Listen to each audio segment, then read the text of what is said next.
வேதம் வாசிப்போம். தினமொரு அதிகாரம். புதிய ஏற்பாடு. மத்தேயு எழுதின சுவிசேஷம் அதிகாரம் 4. அப்பொழுது இயேசு பிசாசினால் சோதிக்கப்படுவதற்கு ஆவியானவராலே வனாந்தரத்திற்கு கொண்டு போகப்பட்டார். அவர் இரவும் பகலும் 40 நாள் உபவாசமாயிருந்த பின்பு அவருக்கு பசியுண்டாயிற்று. அப்பொழுது சோதனைக்காரன் அவரிடத்தில் வந்து, நீர் தேவனுடைய குமாரனே ஆனால் இந்த கல்லுகள் அப்பங்களாகும்படி சொல்லும் என்றான். அவர் பிரதியுத்தரமாக, மனுஷன் அப்பத்தினாலே மாத்திரமல்ல, தேவனுடைய வாயிலிருந்து புறப்படுகிற ஒவ்வொரு வார்த்தையினாலும் பிழைப்பான் என்று எழுதியிருக்கிறதே என்றார். அப்பொழுது பிசாசு அவரை பரிசுத்த நகரத்திற்கு கொண்டு போய் தேவாலயத்து உப்பரிகையின் மேல் அவரை நிறுத்தி, நீர் தேவனுடைய குமாரனே ஆனால் தாழ குதியும். ஏனெனில் தம்முடைய தூதர்களுக்கு உம்மை குறித்து கட்டளையிடுவார். உமது பாதம் கல்லில் இடராதபடிக்கு அவர்கள் உம்மை தங் கைகளில் ஏந்திக்கொண்டு போவார்கள் என்பதாய் எழுதியிருக்கிறது என்று சொன்னான்.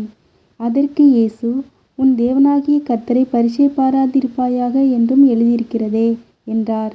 மறுபடியும் பிசாசு அவரை மிகவும் உயர்ந்த மலையின் மேல் கொண்டு போய் உலகத்தின் சகல ராஜ்யங்களையும் அவைகளின் மகிமையையும் அவருக்கு காண்பித்து, நீர் சாஷ்டாங்கமாய் விழுந்து என்னை பணிந்து கொண்டால் இவைகளையெல்லாம் உமக்கு தருவேன் என்று சொன்னான்.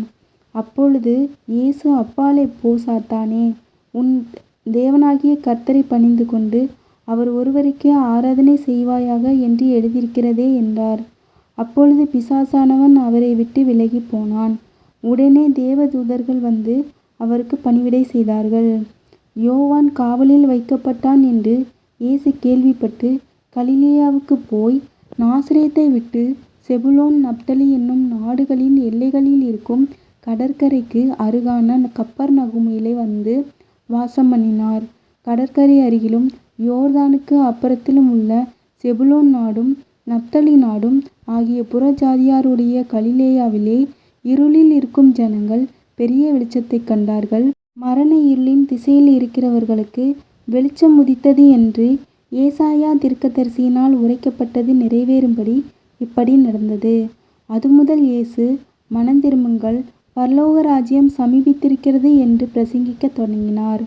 இயேசு கலிலேயா கடலோரமாய் நடந்து போகையில் மீன் பிடிக்கிறவர்களாயிருந்த 2 சகோதரராகிய பேதுரு எனப்பட்ட சீமோனும் அவன் சகோதரன் அந்திரேயாவும் கடலில் வலை போட்டு கொண்டிருக்கிறபோது அவர்களைக் கண்டு, என் பின்னே வாருங்கள், உங்களை மனுஷரை பிடிக்கிறவர்களாக்குவேன் என்றார்.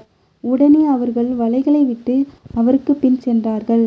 அவர் அவ்விடம் விட்டு போகையில் வேறே 2 சகோதரராகிய செபுதேயுவின் மகன் யாக்கோபும் அவன் சகோதரன் யோவானும் தங்கள் தகப்பன் செபுதேயுவுடனே படவிலிருந்து தங்கள் வலைகளை பழுது பார்த்து கொண்டிருக்கிறபோது அவர்களைக் கண்டு அவர்களையும் அழைத்தார். உடனே அவர்கள் படவையும் தங்கள் தகப்பனையும் விட்டு அவருக்கு பின் சென்றார்கள்.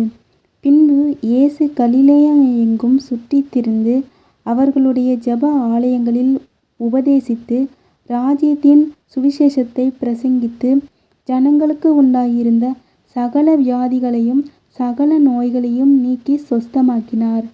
அவருடைய கீர்த்தி சீரியா எங்கும் பிரசித்தமாயிற்று.